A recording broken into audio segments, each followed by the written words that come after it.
Well, since we're going to be talking about the stages of growth or evolution, or the stages of being,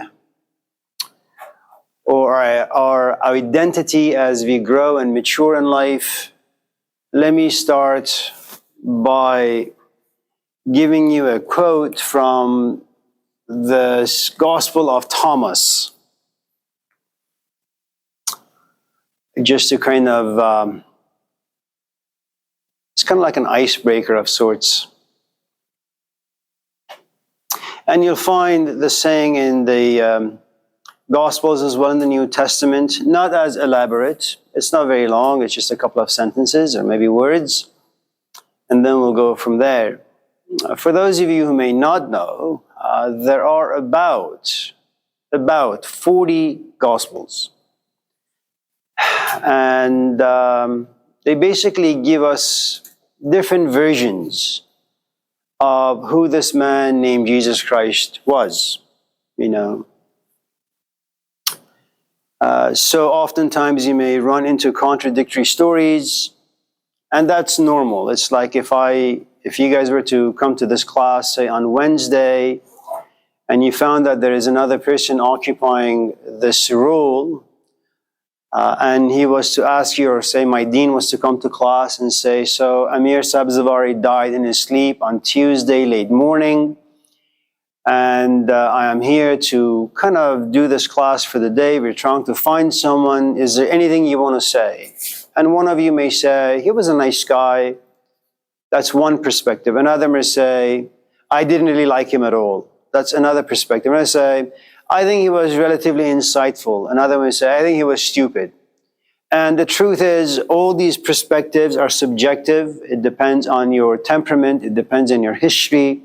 It depends on your biases, prejudices, and all of those are determining factor as to how you see me and how you interpret who I am, or what I say. So the saying is this: unless you become a child, you cannot enter the kingdom of God. To be a child, you have to become naked. And then you have to remove your robe. And then you have to step on your robe, and then you have to laugh. And he's not saying this to 2-year-olds or 3-year-olds or 4-year-olds. He's saying this to adults. Now, the reason why it's very, very difficult for us, and I'm not quite sure I don't think he was making that particular statement literally, but metaphorically, that going back to our friend here, that there comes a point where his friends, his parents, his siblings tell him, you may be an addict. He says no, and that's the robe that he wears. He lacks clarity, he lacks honesty, he lacks sincerity, he lacks critical thinking. He's basically not in a place to accept the fact that he's an addict. He covers himself. And he doesn't want to come out and say, I am an addict. Maybe he's ashamed. Maybe he's embarrassed.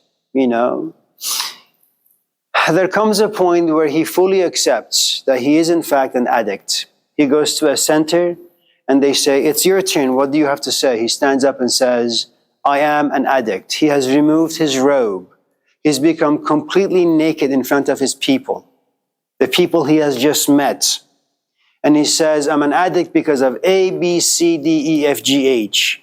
And what he's saying is, for the past 20, 30, 40, 50 years, I denied being an addict. I hid my addiction under a cloak of mediocrity, for example, shame, embarrassment. I created narratives. I justified my position. But now I'm at a place in life where I fully can say, I am an addict. I have no shame. And I'm going to step on all the things that at one point in my life helped me hide from my addiction. Now he becomes a child. But it doesn't mean that he's not going to throw a temper tantrum. Because remember, even children have mood swings. Okay? So just because you're naked, just because you've gained some innocence, it doesn't mean it's going to stay with you for a long time. It may disappear. So there is this yo-yo syndrome. You're a child, innocent, you become an adult, corrupt. Then you become a child, innocent, then you become an adult, corrupt. So that's how we usually function. So,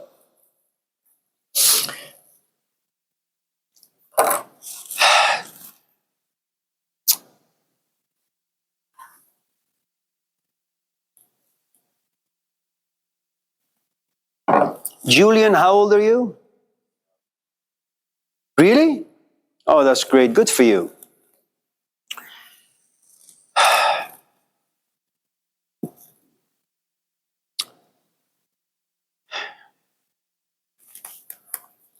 Maybe instead of going directly to the various stages of metal that relates to our perhaps identity, who and what we are, maybe I should talk about Abraham Maslow for a few minutes, because I think he had some nice things to say. I will try to kind of fill in the areas that I think he didn't cover, and I think it's very, very important. Maslow was an American psychologist, philosopher. He was a very lonely, depressed child. And one of the nice things about being lonely, being depressed, is that you have this tension on the inside. You know, you don't know why you can't go to a party and just have a good time with your buddies.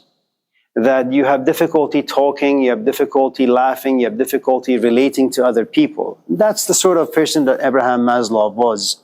So oftentimes he would want to go to gatherings, but then he would say, why? He would want to laugh, but say, why? So when you're an introvert, when you have a lot of things that you're thinking and feeling about, there's a good chance that you're going to have a very, very lonely and secluded inner world, okay? So that's a little kind of synopsis of who this man is. So this particular mapping is called the hierarchy of needs.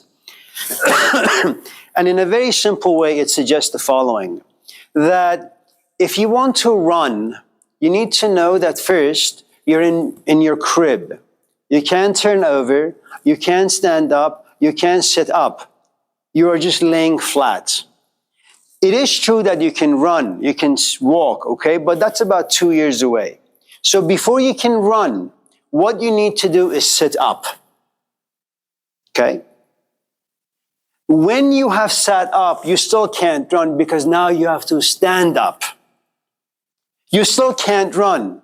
Then you have to take 1 step, then 2 steps. Then you have to be okay with wobbling around and walking a little bit. Then you begin to run. That's a hierarchy.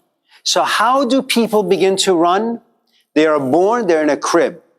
They're flat. Then they turn over a few times. Then they sit up. Then they stand. Okay? Then they walk and then they run. And if they're really, really good, then they sprint. Okay? So hierarchy basically means that before you get to the top, you have to start at the very bottom. So when you look at the assignments, for example, that I ask you guys to write, I ask you to write down the steps.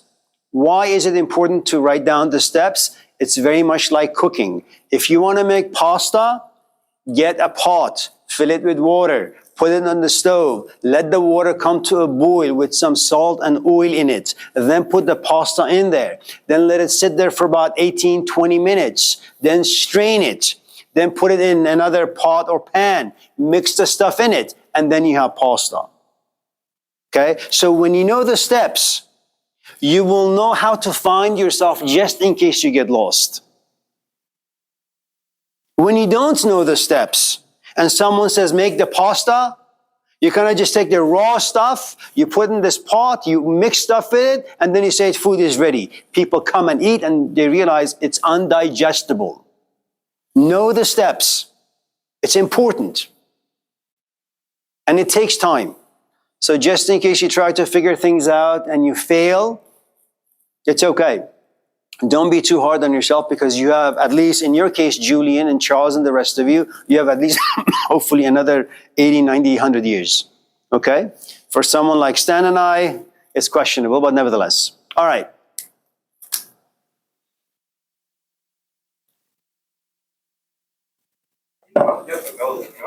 I'm sorry? Zoni, how old are you? Man, the three of us, the three stooges here, we're in a good shape.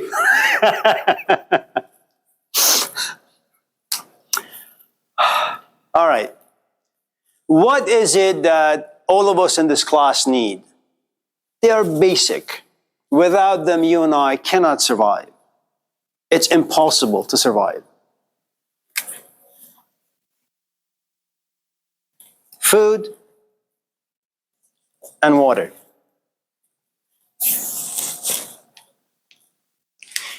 If you don't have food, if your body is not able to have food to process into sugar, to give your brain energy, you can't think. You can't walk. You can't do anything. So you know the saying in the Gospels, right? Man does not live by bread alone. That's very, very true. But it's a man whose belly is full. Okay? A homeless person outside who hasn't eaten for 5 days, don't give him the Bible. Go to Safeway, buy him a loaf of bread. When he is full, then sit him down if he receives you well, and then speaks to him about the Gospels. Not before that, because it's cruel. You don't expect an infant to run. Zoni.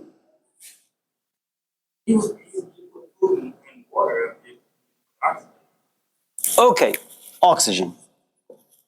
Okay, so you need the basics to survive. All right, now,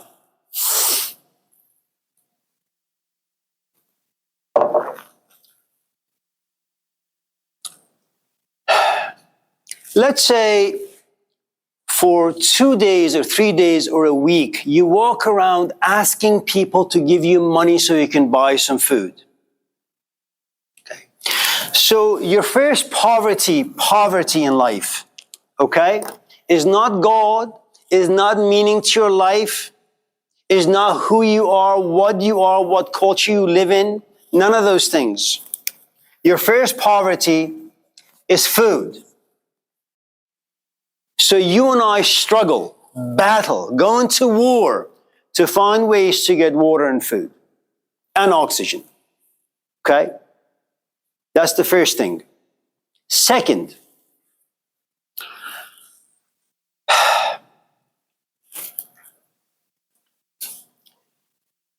you need something that protects your flesh. Most of you in this class have jackets on. Why? It's cold. If your belly is full, but your flesh feels freezing, you don't care about food anymore. You don't care about God anymore. You don't care about any of that stuff anymore. What you want is someone, can you please give me a jacket? So from protecting your belly, you move into protecting your flesh. Okay? Remember, your quest is not the meaning for life. Now, if you see other people having food, but you're not having food, there may be occasions where you ask, this is unjust. This is unfair.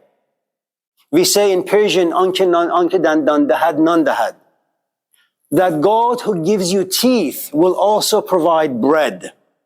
And if that is the culture from which you come, if you have no food, you look yourself in the mirror, you look at your teeth, and then you raise your hand to the heavens and you say, God, you gave me teeth, but no bread. Okay?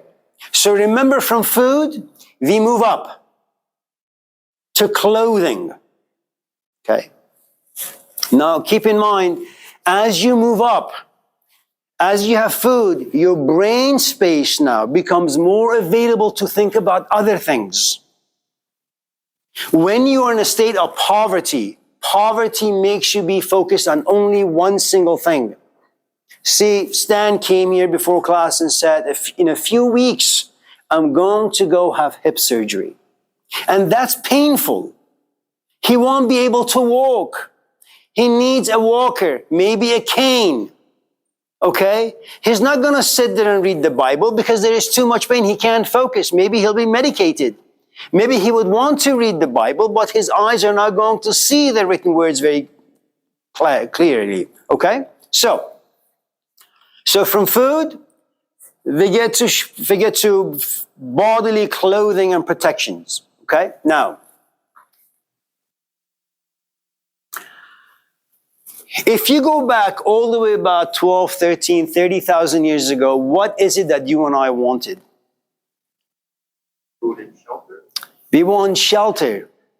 You know, you have silenced the voice of your belly by giving it food. You have silenced the cries of your flesh by giving it a jacket so it doesn't freeze. It doesn't taste discomfort. Okay? Now, what you say is, now I want a house, some sort of a shelter. Okay?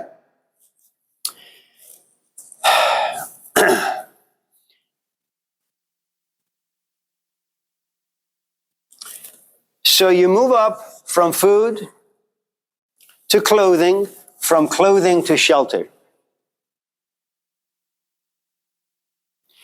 You have a house, you go into the kitchen like Charles, you make food. And then you say, man, it'd be nice to have food with a friend. It'd be nice to have food with a companion. You didn't say that down here, you see. And you didn't say that down here.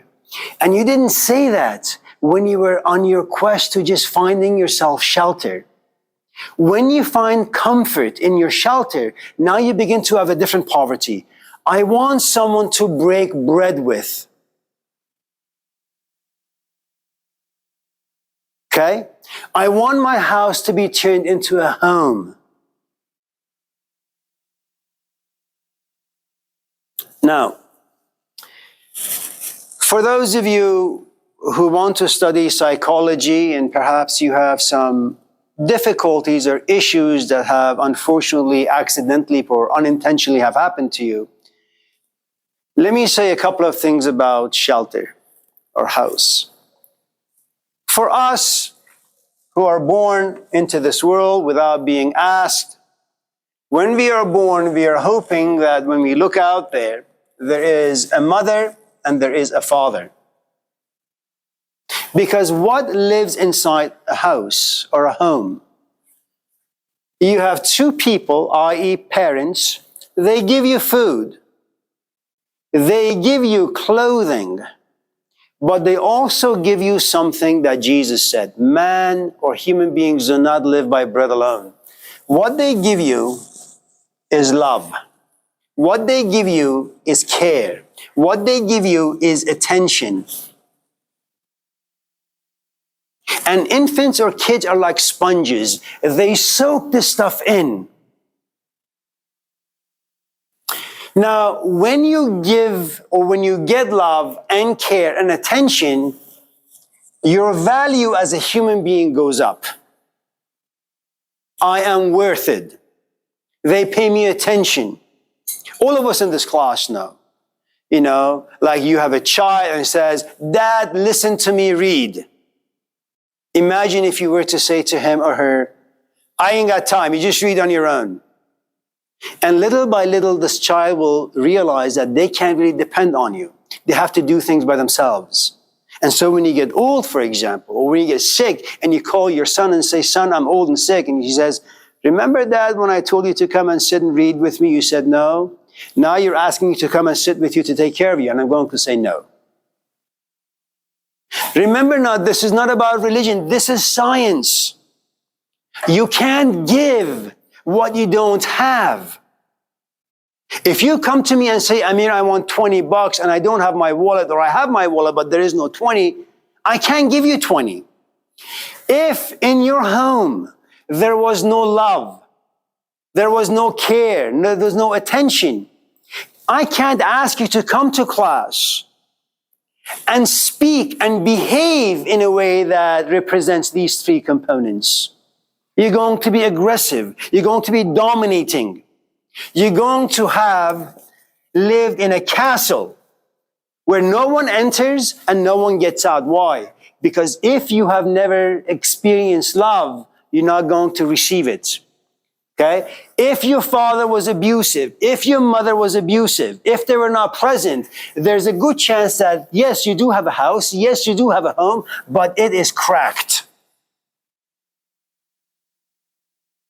Okay? Now, imagine in your home, your father and your mother, despite their dysfunction, they were religious people. And they were Christians. Okay? Once in a while, you saw your father, you saw your mother sitting, crying, praying, reading the book. Okay? Now, sometimes you don't have food. So what do? You remember that in times of crisis, your mom or your dad would sit and pray.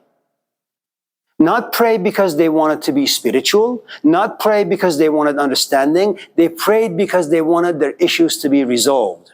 So what do? You mimic them. You copy from them. You pray, but you pray for food. Or you pray, but you pray for clothing. And remember, what do you need to get food and clothing? You need money.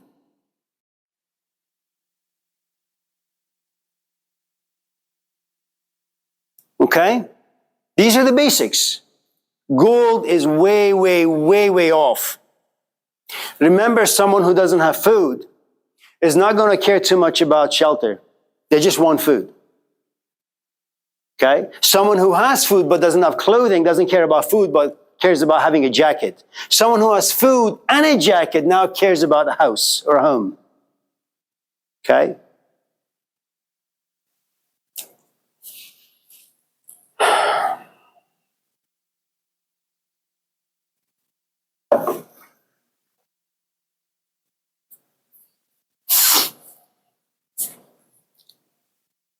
This is really, really, really important, especially in the American culture, because as times are passing, all that exists are houses, but not homes.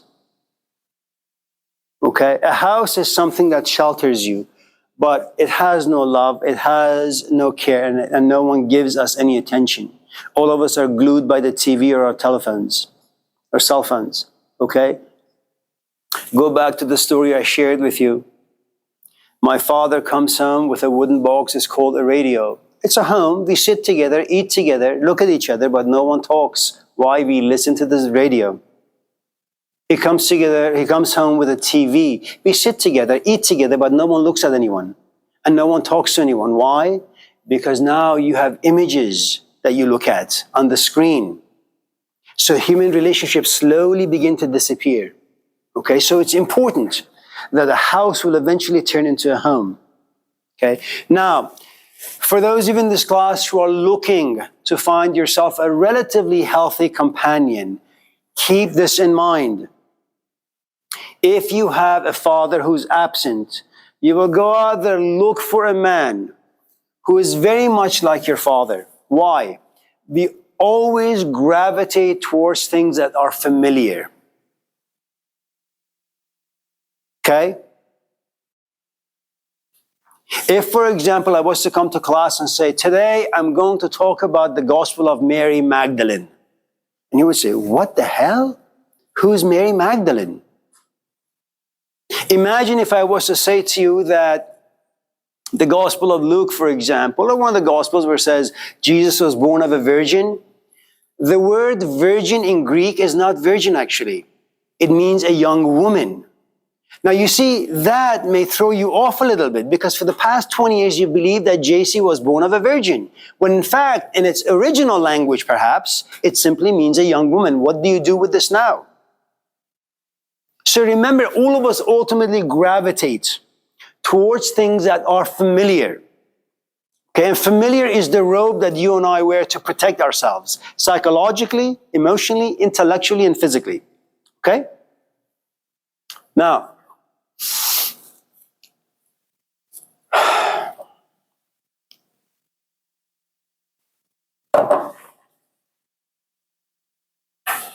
There comes a point in our life, if you have a sufficient amount of this, okay? Now, before I move on from this, let me also say the following. If, for example, at the age of 6, your mom and your dad and the relative have had a cold relationship, okay? And that's what you have seen and experienced and felt for the past 6 years. When they divorce, what's going to happen to you is you're going to continue having the emotion of a 6-year-old. You may be 40, but your growth has stopped at the age of 6 until you're able to resolve this. Because first you have emotions, okay, that are negative and toxic due to the relationship of your parents. Okay? Now, let's say this doesn't exist for you, that everything about your home life has been relatively healthy and good, okay?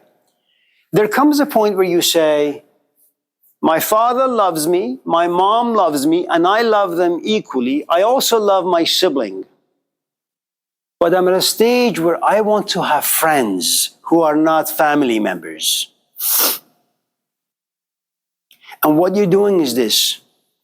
I know who I am inside my home, but there is this thing called society. Okay? Now remember what happens when you say to your father, Dad, come read what I have written. Listen to my music. See how well I walk or ride the bicycle. And you do the same thing when you enter society. If at this stage, the home stage, you are in need of being validated by your parents, there comes a stage in your growth or maturity where you say, you step out of your family, you go into society and you say, I want to be liked by my friends. I want to be liked by my teacher. I want to be liked by my customers. I want to be liked by my boss. You enter society now. Okay? From a tiny little home, society becomes your bigger home. And remember, as you move into society, depending on your background, society will either receive you or will reject you. Okay? So, for example, if because of the brokenness of your background, all right, if your background has been broken, and let's say you smoked too much or you drank too much, when you go into larger society, you're only going to look for people who smoke and drink. The larger society will reject you. So you will create your own cult, your own group.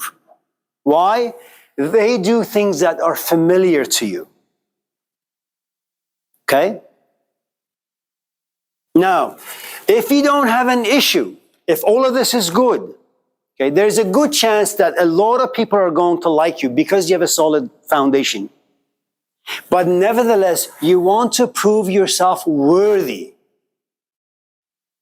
to people you have never seen, you don't know, okay? You want them to like you. So, Yeah. that's what happened in my addiction. All my clean and sober friends, I let them alone. I'm not the people that was using. Yeah. Yeah. One of the nice things about doing it this way is the following.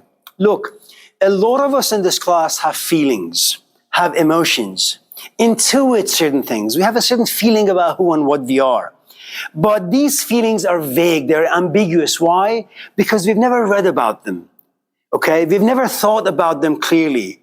And especially, we've never put them in language. So we can't see them. Okay? Now, for example, when we say that if something about your home life has been broken and you gravitate towards alcohol and drugs and you go into society, you're not going to look for people who don't drink or who don't smoke. You're going to choose people who look like you. So if you've come from a broken background, for example, there is a good chance, not always, but there is a good chance that you're going to find a man or a woman, okay, that you find easy to walk away from. Okay? That they treat you very much like the way your father or your mother treated you. Okay? So as long as you know this history, this is what they call self-knowledge of one's history. Not the knowledge of the kingdom of God that Jesus talks about. This is about life stuff. Okay? We are not in the religious stage yet. This is just what we need to know about how our body is going to influence emotions and how society is going to impact our psychology. All right? Now, do you have any questions before I move on? No? Okay. So,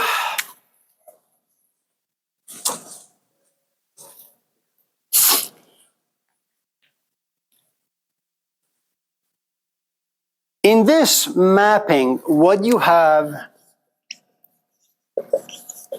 is a physical life. Okay? Depending on what exists in your physical life or what is absent in your physical life, emotions are created. If the emotions are negative, you're going to spend a good amount of your time trying to figure out, if you're at a stage where you're a student of wanting to know who and what you are, you're going to spend some time figuring out, why do you have certain emotions inside you? I came from the same family. My brother is relatively healthy. I am dysfunctional. Why? Okay? Now, what you will do at this stage, just in case you have a good amount of negative emotions, you have an intellectual life. But what you will do is you will spend most of your brain power figuring out your emotions and figuring out why your physical life gave birth to these emotions. Okay? Remember the story of Pinocchio? Okay? This is an old man. I don't know the story too well. I've forgotten it. It's been many, many years. But you have an old man. I think his wife has passed. Okay? He's really, really good in making things. Okay? And he makes this wooden statue, wooden toy. In the morning he wakes up and it's come to life. A son he always desired but never had. Kind of like Abraham before having a son. Always saying, where's my kid? I want a child. Okay? He wakes up one morning and there he is. He is happy. They hang out. Okay? He has love. What does he do? One day he goes to school. Okay? And what happens? Despite the love and the care and the attention that this old man gives it, you have a couple of people walking to him to school. I think a fox or something, right? He says, why do you go to school?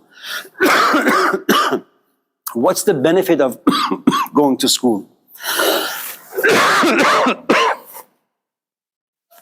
I remember when you're young, you are impressionable. So what happens? Pinocchio says, maybe I shouldn't go to school. Maybe I should just go out there and have fun. Right? Or maybe you're walking to school and someone says, where are you going? I have a math class. Math? That's boring. You know, Joe and I are going to go back over there and smoke a little. You want to join us? And you've never done it before. But the way they advertise smoking, okay, is so great. It's so novel that they say, math, pleasure. Math is painful. Smoking is happy. Maybe I should go to them. And it just takes you one experience. And you say, every time there is something difficult in my life, I'm going to smoke. Math is difficult, smoking. I'm going to go to Home Depot and work. Man, I hate my job and I hate the customers. I hate the boss. You smoke. And before you know it, life is nothing but a continuous struggle. And the way you alleviate the struggle is by smoking. And then 5 or 6 or 7 weeks or months or years later, you realize what you have is an addiction. Why? It's not because your father doesn't love you. You just very bad luck. You ran into some unsavory human beings that led you to a different direction. Okay? Now, so again, remember, just in case you get stuck at any of these areas, you will pick up the Bible. You will go to the mosque. You will go to therapy. You will talk with your friends about your issues. But all of those issues have to do with your physical life. And remember, there is nothing wrong with you visiting the Bible to figure out what the hell is wrong with you. Absolutely nothing wrong. Remember, life is complicated. Find healthy ways to cope. Okay?